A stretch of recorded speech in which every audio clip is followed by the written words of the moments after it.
Hello and welcome back to another episode of Strong Collectors Comics. My name is Jordan. Dakota, unfortunately, cannot be with us today, but I had to talk to somebody about some of this stuff. And what we're going to be diving into is the James Gunn Batman movie. Now, we previously made a video talking about the James Gunn Superman movie coming up, and some of our thoughts, kind of what we're hoping for, expecting out of that. And naturally, we were kind of chatting, and I was thinking a little bit more about his version of Batman that's going to be coming up.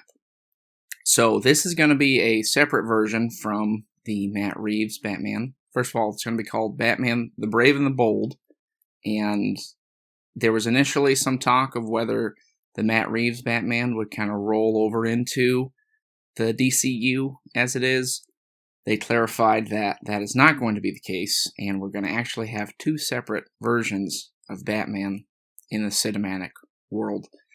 One of Dakota's thoughts, and I've had this one too, is the potential confusion of that, right? Because we've had definitely multiple versions of cinematic Batman, right? People take over, leave the role, whatever that might be. However, I'm trying to think, I guess in the context of like the last Flash movie, you had Michael Keaton and Ben Affleck, but as far as having two separate versions in movies, I could see that becoming a little bit confusing to the general audience, whereas comic readers, we know as you're looking at different versions of Batman in any given month, they can have different portrayals, different takes on him, kind of whatever that might be. However, at the end of the day, you as a comic reader know those can be distinct versions, and I'm not sure how well that'll translate to movies necessarily.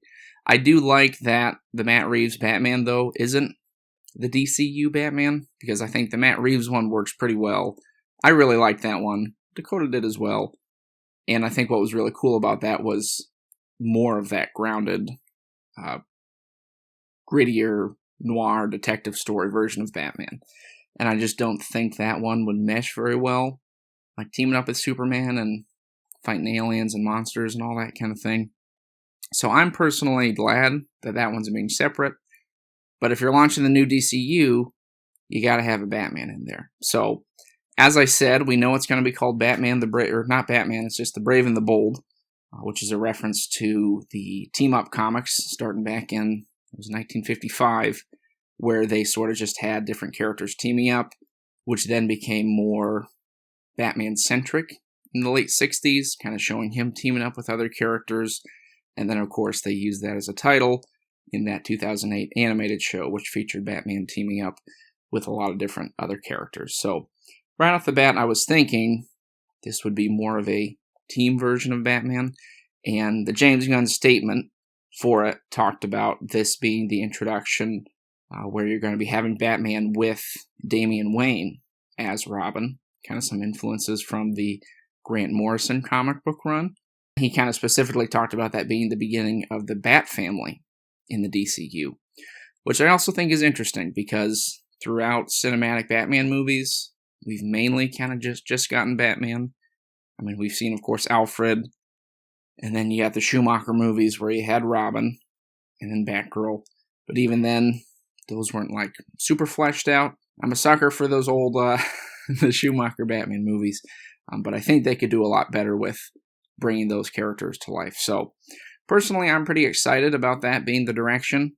I think incorporating more of those characters, whether it's kind of like Nightwing, or maybe you have some older Robins. I don't know how far they go as far as like Barbara Gordon, Oracle, all that kind of stuff.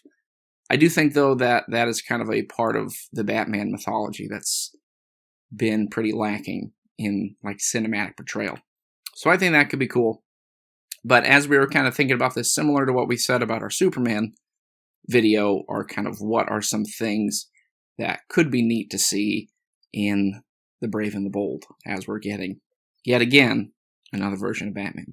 So, for me, initially I thought of, especially if you're doing this team element, I think it'd be cool to see Batman as more of a mentor or leader in this context, right? Because, as I said, I think most cinematic portrayals of Batman, you have him as kind of the loner, right? He works alone, kind of does his own thing. I think it would be neat to see more of his dynamic with other heroes, whether that's a Robin or other characters in the Bat family, but especially as you're moving into like the larger DC world. So again, I think Superman would be super cool to see Batman, like this version of Batman working with, because we kind of got the start of that in the Zack Snyder stuff, but they really weren't teaming up too long before you had Superman dying and then not really reuniting. So I think getting that dynamic would be pretty cool. And what I really don't want to see, I think, is the like dysfunctional leader Batman. Because I know you can have that in the comics sometimes where you explore the whole, why is he recruiting all these other people to his crusade, I guess. And I think especially with the Damian Wayne thing, you can explain that a little more, where it's like it is his son, and he has the training as an assassin, so he's kind of like, I need to guide and sort of help this kid out, right? But also not really, I think just having the people around Batman genuinely look up to him, where you have, and I think there have been a lot of cool stories like that, where you could have a Nightwing and Batman butt heads, but he's kind of like ultimately somebody that is admired or looked up to in that world. For me, I think of the comparison with Captain America, because I've always kind of thought of, I think, Batman and Captain America having some similarities, just in the sense that with Batman having no powers, Captain America having a relatively low power set. But they're still leaders and kind of hold their own in these worlds of gods and monsters and aliens and all that kind of thing. So having a character that's not necessarily the most powerful, but still plays an important role in this larger world, I think would be really neat to see. And kind of spinning out of that, I personally don't think we need to make this version of Batman super grim all the time. And I know everybody wants to make Batman dark and brooding, and I know that's an important part of many versions of the character. And there's a lot of great stories like that, a lot of fun you can do with that. However, I think you can have a little more fun with Batman. And I think when I say having more fun with Batman, it's not necessarily what they kind of started trying to do in the Joss Whedon Justice League, where he's cracking one-liners and making jokes and stuff. However, I do think that you could have a Batman that recognizes he's there to inspire hope. He's there to help people, to be a positive force for change. And I think you can see a lot of that in like the Batman animated series or the Justice League cartoons, where you kind of get those moments of recognizing, like, I am a hero and I am here to help people. And I think part of that comes with Batman knowing who he is. I think there's a lot of mileage in stories about this whole, should I be Batman? Who am I? I don't think we need to do this internal existential crisis thing on why he's Batman, at least in this version. As I said, I think the Matt Reeves version kind of had that, but that was sort of his arc in the movie. So I don't know if we need to do that again. I think we could kind of get into a Batman who is a more established, I think, is a little more grounded in his purpose and why he's there and what he's doing, and kind of going from there. And then I also think one of the biggest ones that you could do is sort of embracing, I'd say, the absurdity. And, you kind of have that joke of, Batman with prep time can beat everybody, or he's got a gadget for every situation, right? Go back to the bat shark repellent. And I don't think you necessarily need to have that. But I do think you could embrace more of the idea of Batman as kind of like a superhero James Bond, right? I think the Arkham games were always cool for that, where he always had the different tech and gadgets. It wasn't like grounded real world stuff. I think the Matt Reeves kind of version did more of the technology that was grounded. But I do think you could kind of amplify from like what the Nolan stuff was to being more comic booky. It doesn't necessarily need to be super over the top. But I think just kind of leaning more into that angle. I think even like the design of the Batcave, it'd be cool if we actually saw a Batcave where he's got a giant penny in there, the big T-Rex, and just different things like that. Not that James Gunn, he's not directing it. We had Andy Muschietti who did The Flash, still not. I mean, I think he's a good director. I didn't love The Flash, but I think he could do well here. And I think James Gunn's take is usually taking some of the more silly or out there elements of comic book characters and still respecting them, but also incorporating them in a way that makes sense and kind of pays respect to a lot of these somewhat complicated, weird mythologies of these characters. So I could see him doing that with Batman. I don't see him making it like silly, but I do think not being super gritty and grounded all the time. And part of that, I would say, maybe a subpoint to that would be having a little more fun with the villains. I guess I'd like to see more of the absurdity in the villains. So this could be another kind of subpoint, I guess.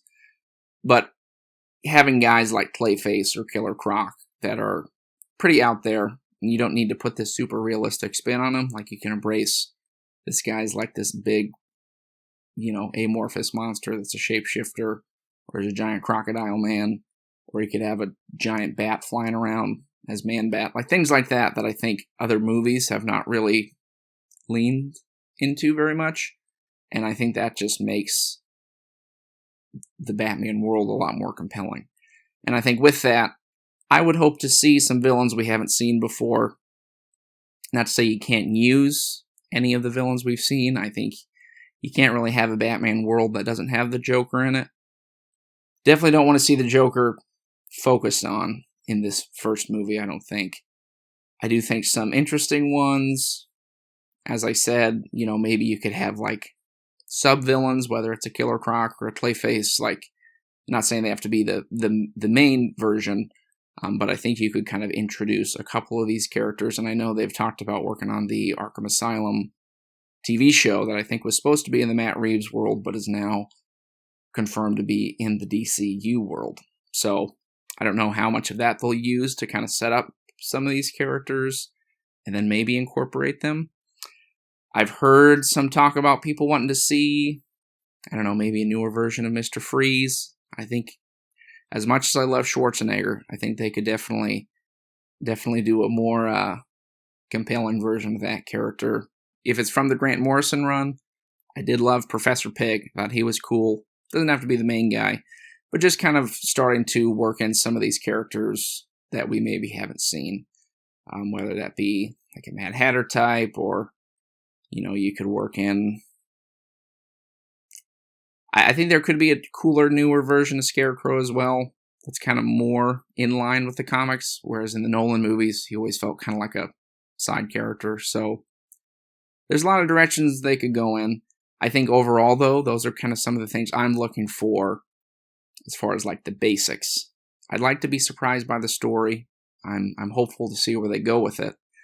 And again, the bigger question, I think, some of this would be, is will it be too confusing having two cinematic universes of Batman? So you can let us know below, do you think there should be two cinematic Batman, and what would you like to see out of the DCU version of Batman coming to us in The Brave and the Bold? So if you haven't seen our Superman video, go back and check that out, where we also muse on what we'd like to see out of the James Gunn DCU Superman.